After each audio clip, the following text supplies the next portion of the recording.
Tom Aspinall is clearly not happy, and the MMA world is finally starting to understand the reasons behind his frustration. Ciryl Gane being potentially the toughest opponent yet for you. A lot of people say somebody you've not really sort of faced that type of fighter in the heavyweight division. I think both me and Ciryl are we both have niche style for heavyweights. We don't fight like heavyweights, both of us. So this could be the fastest, the best moving heavyweight fight that anybody's ever seen. We're both great movers. We're both light on our feet. We're both elusive. So this is going to be great. And by the way, all this stuff that I've just said previously, we actually made a video this time last year, a little bit longer, when we found out that Manchester was going to come and there was going to be an event in Manchester.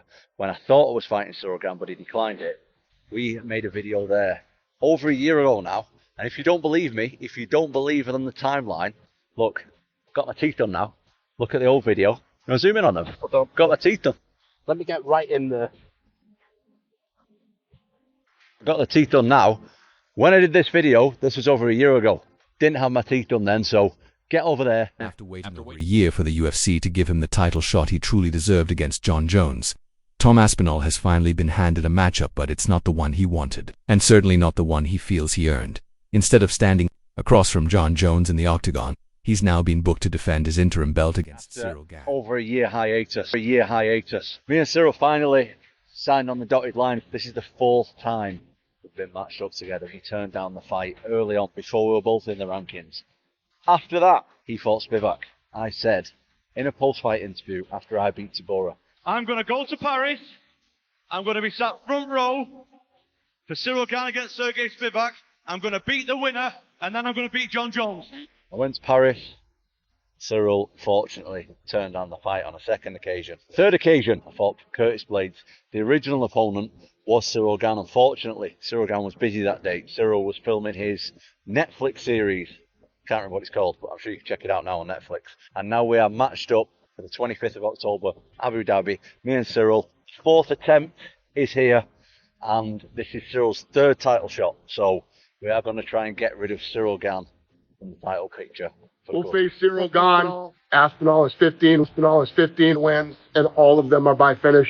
Gane is the #1 ranked heavyweight. Now, when you look at the UFC heavyweight ranking, as I say, Tom has beat most of them, and he's beat them in style, and he's knocked them all out. Curtis Blades, Sergey Pavlovich, Alexander Volkov, whoever they are, he's beaten them all up. But Ciryl Gane is a little bit different. Now, of course, Jon Jones beat Ciryl Gane in quick fashion, took him down in the first round, submitted him with a front choke. Ciryl Gane is the same as Tom Aspinall in terms of athletic ability. When I say that Tom Aspinall is a heavyweight George St. Pierre, that kind of goes to Ciryl Gane as well. The man's gigantic. He's very quick. He's agile. He's light on his feet. He could run any sport on the planet. And he's almost like George St. Pierre and Tom Aspinall in the fact that he's got all those athletic attributes and qualities, but he doesn't have the grappling. That's what cost him against Jon Jones, and that's probably what's going to cost him against Tom Aspinall. You never know. He could clip him. This is a dangerous fight. This is heavyweight MMA. But Tom Aspinall can grapple. We've seen him take people down. He's done jiu-jitsu since he was about 15 years old. His dad is going to be on his case, and that's an absolute fact. Saying, hey, you're not messing with this guy. Take him down. Show him what you can do. Show the world your grappling capability. Remember, Ciryl Gane turned Francis Ngannou into a wrestler. Okay, so he's a very, very credible threat on the feet. But, of course, I do fancy Tom Aspinall to get the job done. The fact that he isn't fighting Jon Jones is insane, but we've talked about that till the cows come home, so I'm not going to bore you on that subject anymore. But just you wait. Jon Jones is probably going to... Many fans and even Aspinall himself believe hasn't done enough to deserve this opportunity. Ciryl Gane is now in the spotlight. While the footage shows Aspinall looking like an absolute monster in training, sharp, explosive, and deadly at every range, the frustration behind the scenes tells a different story. Everything. That guy's got elite jiu-jitsu. He's got elite takedowns. His striking is outstanding. Like, I've seen a lot of heavyweight, even Francis, who's like the greatest, scariest power striker I've ever seen in the heavyweight division. No one's scarier than Francis. Francis does not move like Tom Aspinall. Tom Aspinall is significantly faster than every other heavyweight. That's a real problem because he's a heavyweight and he's a big guy, a really big guy, but he moves so fast. And so his speed has always been like extraordinary compared to other heavyweights. He just moves in. It's all like fast, explosive movements. So he's got natural speed, but then he's also got a lot of training to execute quickly. So when he moves in, he closes the gap. You can see like He's fast for a big guy. Right. I want to see it so bad. John was shitting all over Aspinall, saying that I think that's a bad way to go. He was lucky that he blew his knee out with Curtis Blades because Curtis was teeing off Doing on him. well. Unless John avoided him, unless John used his wrestling to avoid exchanges, you know what that's all about. Correct. It's Yeah. called the shop shutdown. Shop shut down. So 7-part They did with series of Cyborg. it. Yeah. The Stipe fight was just like, it's a weird thing. Aspinall's an athlete, man. He's such a good athlete. Freak out. Very fast. Very fast for a heavyweight. So fast.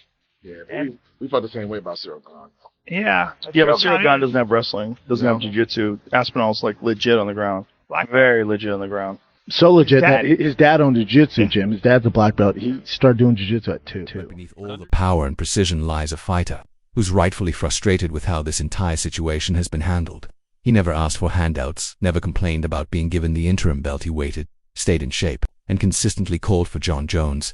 And yet, his reward for all that patience is another interim title defense against an opponent who was last seen being steamrolled by Jones in just over 2 Just minutes. retired Jon Jones. Just as he predicted, Tom Aspinall, over a year ago, I think, said, I will retire this man without even having to fight him. He's never going to fight me. Despite all the umming and ahhing and all the fucking pretending that he was going to actually ever get in the cage with Tom Aspinall, Jon Jones has done what we always knew he was going to do. He's tucked tail and ran. Imagine calling yourself a goat and yet behaving like such a duck. I mean, this is like back in the playground. Jon Jones has got a bike. Tom Aspinall's come over and goes, give us your bike now. What you have to do then is fight. You have to defend what your shit is and say, no, you're not going to take this. And you know what Jon Jones did? You have it. I don't want to fight. You can have it. This is unbelievable. Greatest of all time. What a load of shit. I'm sorry. Never going to call that him the GOAT. Ever again. Because being the greatest of all time is not just about winning. And that's what Jon Jones doesn't understand. It's about how you conduct yourself throughout the whole of your career. Are you willing to fight the biggest challenges, the biggest tests, go in there and test yourself against everyone? Jon Jones proved, without a shadow of a doubt, his biggest test stepped up and he bottled it well and truly. Remember this clip from like over a year ago when John actually met Tom in person? Respect, man. All the best. Respect. All the best. Do a quick picture. Sure. Yeah? Let's do it. Face off. No, just No, okay. he wouldn't even face off with Tom Aspinall, let alone get in a cage with him. And after all of the fannying around and waiting for Jon Jones to man up, strap his balls on and defend his heavyweight title, because you've never really earned it. You beat a guy who wasn't even the champion. You beat Stipe. Oh my God, what a that fight was. It falls apart, and we never get to see Jon Jones versus Tom Aspinall. The UFC is not to blame. The UFC has, in my opinion, well, excuse me, I'll take that back. The UFC has, based on the conversations that I've had, not in my opinion, but what I'm reading and surmising and what's being told to me is they have made every effort in very good faith to make this fight happen. Now, obviously, when fights don't come to fruition, there's a multitude of reasons as to why fights don't happen. But in my opinion, if this fight doesn't happen, it's not because of the UFC. It's not because of Tom Aspinall as well. I think ultimately who will decide whether or not this fight happens or not is Jon Jones. Now, that's not some big breaking news, but I say that to say, yes, if Jon wants the fight to happen today, and I don't mean like the fight to actually be fought today, but like done deal today, it could be a done deal today. It's up to him, and it's always been up to him. Now, for a while, you could have said, all right, they have to meet whatever number, right? That 30 million was thrown out. Whatever that number is, Rogan walked it back. I had heard the same number, whatever. Point is, I believe that the UFC has met all the demands, well, in a very favorable way for both guys. They both have demands. We know what Tom wants to a degree, and we know what Jon wants to a degree. I think ultimately it's on him. Now, we don't need to get into the whole like, at what point do they need to pull the plug on this, and when's the deadline? We've done that song and dance a bunch of times, and I'm kind of tired of it. Like they'll do it when they need to do it. They'll do it when they want to do it. They'll do it when they need Tom to fight. If Jon isn't going to be that guy, but I think at this point, there are some people who want to say, hey, the UFC didn't make Jones versus Ngannou. The UFC didn't make this big fight. The UFC didn't make that big fight. When the story is written on this fight, if it doesn't come to fruition, I don't think it will be on the UFC. I really think the UFC, based on what I'm hearing and have been told, I really think the UFC has done everything that they could to make it happen. Is the fight a done deal as of right now? No, it's not a done deal as of right now. So I don't know what he's hearing. Could it be a done deal as of today at some point? Could it be a done deal in 30 minutes? Yes. But is it a done deal as of earlier today when I was doing some digging? No. So I don't know if we add that to the 0.05 or the 0.5 that PT said, but I wouldn't celebrate just yet. And that's where the tension begins, because from Aspinall's perspective, and many fans would agree, this matchup feels like a step backward. Ciryl Gane hasn't beaten a top contender since Tai Tuivasa, and with only one fight since being dominated by Jon Jones, he's somehow being handed another title shot. It's not personal, it's business, but Tom Aspinall has made it clear. He wants legacy fights, real stakes, and meaningful moments. And while this matchup might look big on paper, it simply doesn't carry the same weight. We've been supposed to fight each other. A couple of times before. Similar age as well. You kind of both coming through, right? Well, he's a tiny bit older than you, isn't it? I think he's a little bit older, and he has a couple more, or at least he started his career in the UFC a little bit earlier than I did. I was trying to fight him because he was like kind of just a little bit above me all the time. Fight never materialized. Fight whoever the champion is. But would you be okay with him? Like coming back, potentially winning that belt again? You know, I thought about him. I can't risk putting him in big positions in a big spot and have something go wrong, especially the White House coach. I was retired. I felt like I was at a place where I've done it all in the MMA space, and felt like there wasn't too many more challenges for me, and I just wanted to do something more than championships and money. And Donald Trump mentioned that he wanted to have a fight at the White House Garden, and that just seems like such a huge opportunity. I'm a very proud American. I have a lot of close friends that are in the military, and this is my act of I can't call it service, but just to be able to entertain the country and the world at this level at the White House, it just means the world to me. So I'm back. So they've announced this White House UFC fight. Can we expect to see you on the card? Yeah, I can't promise anyone anything, but I have very strong feelings that I'll be on that card. It's going to be historic. But who would you take on? Who would be your dream opponent? I would want to take on whoever's holding the belt after that year. Any possible names you think? Well, I mean, as of right now, the champion is Tom Aspinall, but we'll see who's the champion at the end of the year. The only thing to have an American guy fighting the championship behind. If you wanted to put it all on the line. Nice. Can you tell us the timeline of Jon accepted the fight, went to Thailand, came back, didn't want the fight? What happened? Yeah, I wouldn't say that Thailand was the end of it. You know, we were talking about it before that. But yeah, the fight was done. We had the fight done a long time ago. So why he decided not to fight, you guys will have to ask him that. Is it accurate? There's a lot of reports about figures he was offered. Is it fair to say he was offered a lot of money to take this fight? Yeah. Listen, he was offered what he deserves for that fight. Yeah. I'll just come out and ask you. Do you think he's ducking Tom Aspinall? No. Jon Jones, I said it a million times, I'll say it again. He's never ducked anybody other than that one goofy time with the Chael Sonnen thing. He's never ducked anybody. And, I think the reality is whatever changed his mind with this fight, I don't know. You'd have to ask him that. But, he's 38 years old. I don't know.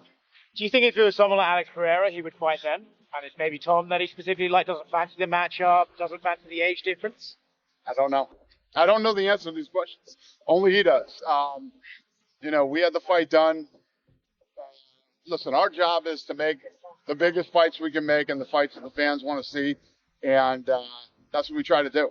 But the minute somebody starts talking about retirement, my philosophy on that, you should do it. Yeah. Did you know about the stuff that came out of Albuquerque last night? I saw it today. When I saw it today, I said, oh, everybody's going to think this is why he retired. Maybe that is why he retired. Who the hell knows, man? But, I don't know. These are all questions you got to ask him. Yeah. We had the fight done. You saw me talking about it very confidently that this fight was going to happen. And then He changed his mind. Two more quick ones for me. So for Tom Aspinall tonight, he's the heavyweight champion of the world. Does that defense he did against Curtis Blades count to his official defenses? Because then he would only have two more to equal Stipe, or does he have to start fresh now? You guys are throwing shit at me that I have no idea, but yeah, I don't know. Okay. It seems like the most obvious choice would be Ciryl Gane for Tom, but is there a chance here maybe that, like, to start the new without Jon Jones era, we should maybe do a big super fight, and maybe you can convince Alex Pereira to move up and do an Aspinall fight, something like that? Or what are you thinking about the Tom fight? Well, once I get through today, tomorrow starts International Fight Week. I'll be back in Vegas tonight, and Tom will be there all next week. So we'll sit down with him, see what he's thinking, what he wants to do. He's been great through this whole thing, and literally said, "I'll fight whoever you guys tell me to fight. I'm ready to go." So. For Tom Aspinall, this is just another chapter in a long, exhausting story of being overlooked, sidelined, and forced to clean up the mess left by Jon Jones's indecision. Let's not forget the only reason Aspinall is fighting Gane at all is because Jon refused to commit. He stalled the division, flirted with retirement, teased big returns, but when it came time to sign a real fight, especially against Tom, the silence was deafening. Now, after all the delays, Jones suddenly says he's open to fighting whoever the champion is at the White House card next year, as if that somehow makes everything okay. That's exactly why, in a rare moment of brutal honesty, Dana White publicly admitted that Jones is simply too unreliable for such a historic and important event. He needs fighters he can trust, fighters who show up, say yes, and never back down from a challenge. Fighters like Tom Aspinall. So guys, please subscribe to my channel for more updates and news. Thank you.